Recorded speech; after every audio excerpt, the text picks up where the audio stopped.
without a doubt, but they didn't have any gas. Well, I understand that. We own now the they have gas. somebody who has gas that's attached to them now as a partner. But they have gas. They have the largest gas owner in Alaska. But Exxon didn't just join up as a leaseholder. Exxon joined up as an engineer. He said that they would agree to all the stipulations in the AGIA lease. I heard the press conference, sir. That's what they said at their press conference. They were agreeing to all the stipulations of the AGIA lease. Even in the state of Alaska, you would understand what's going on instead of hiding somewhere in the lower 48 or Australia. Okay. What they said was, we're coming on board to participate as a minority partner in a gas treatment plant, and all of the rights and obligations as the licensee to AGIA continue to accrue to Canada. They're going to use TransCanada as a lapdog to go try and get fiscal certainty for them. And I asked Pat Galvin that on the record, and I asked others on the record, and we'll see how it goes. But the fact is, we're at the end of the third year of the Palin administration, and we'll see whether she runs again and whether she can wear them down in her fifth, sixth, seventh, and eighth year, or whether she goes on to other things, and we have a new administration that has to pick up and decide whether the AGIA process is best going forward or not. And we'll see how that goes. Frankly, I think we should get a mediator in the room to work with all of the producers and TransCanada and the state of Alaska and the Canadians as well. Why would we need a mediator? Why would we need a mediator in the middle of the room, Representative Ramras, when the economics will dictate, the free market will dictate what happens? Aren't you really about giving everything to the producers what they want? Aren't you really about the Murkowski plan and just giving the producers everything they want? And who cares? Just give away the farm. Hell, let's just get a pipeline.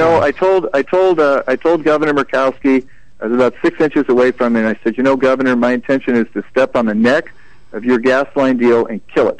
And Ethan Berkowitz was a couple of feet away from me, and Governor Murkowski wasn't afraid of adversaries. He was trying to persuade me, and I said, Governor, it's not a good deal.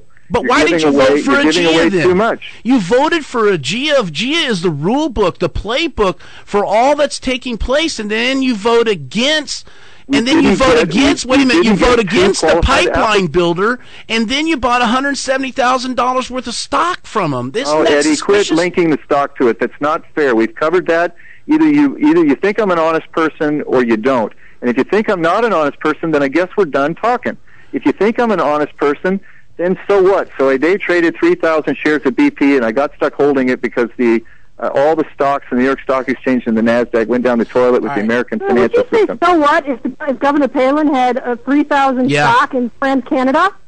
Would you say, so what? I'm not a chief executive. I'm a citizen. But that is a good question, Representative Ramras. If Governor Palin would have bought $3,000 worth of stock in TransCanada, that would have been nuclear. That would have gone viral. I mean, my goodness alive. You know what? You're never going to have to worry about the day that you call me Governor Ramras, because it's not going to happen, nor do I aspire to it.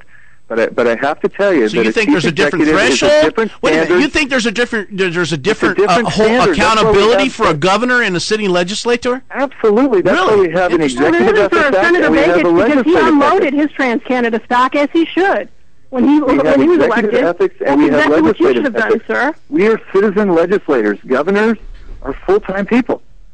That's the way it is. I am not precluded from investing as long as I declare a conflict of interest, and as long as I declare it on my ethics report. But wasn't Rinkus, wasn't he... Rinkus was part of the executive branch. He was the state's attorney general. Yeah, but... He was a full-time guy. Eddie, come on, it's not the same thing, and you know it, and that's not a fair I'm asking a question. I'm not an attorney on ethics. I'm not an attorney on ethics either. All right. Well, folks, hey, listen, Representative Ramras, I'm going to tell you something.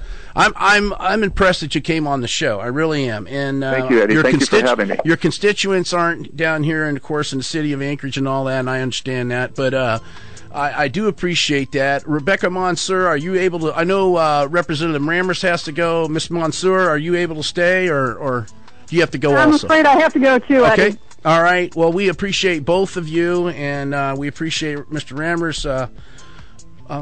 Telling us and ensuring us that there's no ethics violations. I do think it's suspicious. I mean, the perception, as we all know, perception is everything in politics. We'll let the people decide what they think, and we'll come back and do a little more of this. 274-5297.